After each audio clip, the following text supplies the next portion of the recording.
Hey everyone, I wanted to do a video about the Bible that I just received in the mail the other day. It's the Word on Fire Bible by Word on Fire Ministries that Bishop Barron started.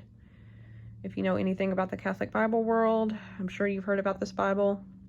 It's been highly anticipated for a few months now. I think I remember seeing advertisements about it maybe in March or April, something like that. So it's been an exciting time for the Catholic Bible world. I got the leather-bound version. So it's just the Gospels. It's about the size of a normal Bible, but it's just the 4 Gospels, and you'll see why in a little bit. And I think the rest of the New Testament is coming out in June of 2021. So this is the box that it came in. I really love the artwork here of the symbols of Matthew, Mark, Luke, and John, and then the Alpha and the Omega, and all the other symbols around it, and the background artwork. Look at the back here. It has Smith sewn binding, German top grain leather. I really like the custom font that they used. I just love the attention to detail that they put into this. That's really what I'm excited about, because I feel like in the Catholic Bible world, publishers can kind of skimp out on quality, especially like in the $60 range. I was thinking specifically of the Great Adventure Bible, which I think is wonderful. It's a great Bible. Jeff Cavins does a fantastic job with his Great Adventure series. I just kind of feel like for $60, we could have gotten sewn binding instead of glued. And I feel like that's kind of an overarching theme throughout a lot of Catholic Bibles, is you just don't get that quality for that, in that price range and other price ranges. So I'm kind of jealous of the Protestant Bible world in some ways, because they have so many choices for different styles of Bibles, and for all price ranges. So anyway, I'm glad that Bishop Barron kind of filled that gap with this Bible. I'm not saying that everybody should spend gobs of money on Bibles, but if you spend $60 on a Bible, it should be the best that it can be for that price range. So I love the gilding on it.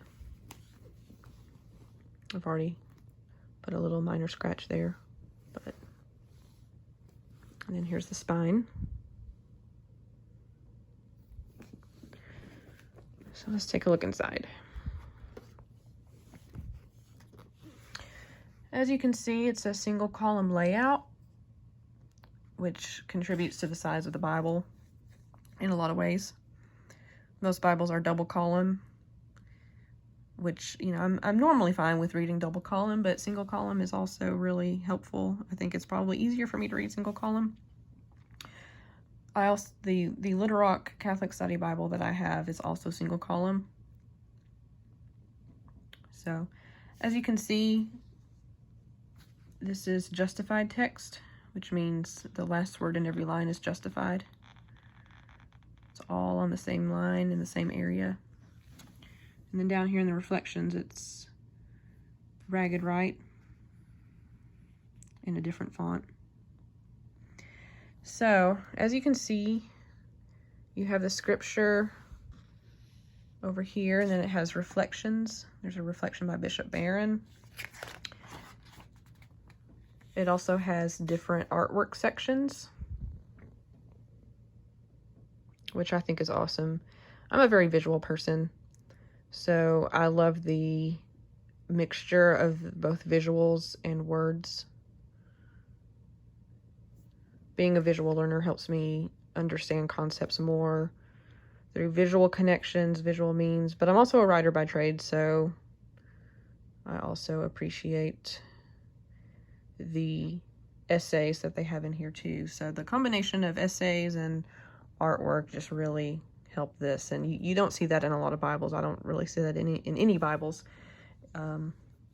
So that's another reason why I'm so excited about this. So throughout the books, you have reflections by church fathers and also modern scholars like Fulton Sheen.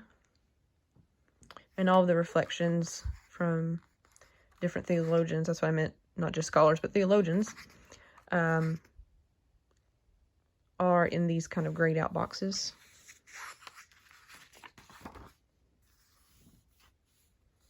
There's another reflection by Bishop Barron. The paper in this, it looks shiny. It's kind of a matte finish though. I haven't tested a pen on the paper, so I'm not sure if it smudges. I'm not sure what I'm sure it depends on the pen, of course, but I don't think it would smudge too bad if you let it dry a little bit. Normally, I'm someone that loves to write in my Bibles, especially in this one, the Ignatius Catholic Study Bible. I usually mark this thing up pretty heavily. But this one, I guess it's because it's just laid out so beautifully. I just don't want to mess it up. And I think they just did a wonderful job. So it's hard for me to mark it up, but I might mark it up in the future. I don't know. But if you wanted to, I think it would work fine. I love the margin space here. That's another thing that I was kind of disappointed about with the Great Adventure Bible, was a very thin margin space, but this looks like you could easily take a lot of great notes with it very easily.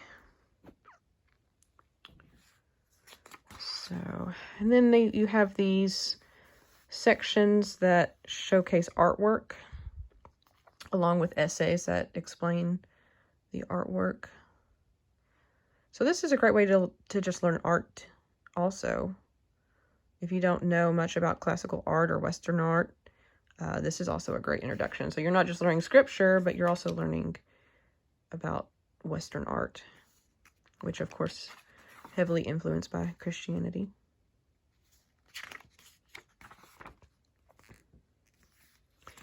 So as you can see, this doesn't have the traditional footnotes in it, where you have, mostly scripture and then very tiny text. The reflections are really, kind of the same size as the scripture itself in different call-out boxes. So that's one big difference about this Bible, is that it doesn't have the traditional footnotes. And I think it's a lot easier to read that way. One thing I would say about this Bible is, if you're looking for a traditional study Bible where you want to just get knee-deep in word analysis, context, all of that you would find in a traditional study Bible, you might be a little disappointed in this. And I say that, this is more of a evangelization tool, which is what I need. I mean, I'm always looking for the head knowledge of scripture. I like the traditional study Bible, but I also need something like this. I would never say that I am perfect at my relationship with God, or that I don't need evangelization. I need to be evangelized, no matter how long I'm a Catholic, which will be as long as I live. But, it doesn't matter how long that is. I'm always going to need to be evangelized. So I would say that this one kind of speaks to my soul. All scripture speaks to my soul. All theology speaks to my soul. But, this is more about cultivating, my heart, versus something like, the Ignatius Catholic Study Bible that really goes knee deep into, the history and the context of each scripture verse. This is, if you're looking for, if you only have money for one study Bible and you're just really wanting that traditional study Bible, I might go with something like this, the Ignatius Catholic Study Bible, which I think I got for $30 for the paperback version, This is just the New Testament. Or something like this, the Didache Bible. I think I got this for $40. So this is this has commentary based on the Catechism of the Catholic Church. So if you're looking for something more, I guess you could say heady, and you just have budget for one Bible, I might go with something like this over this Bible.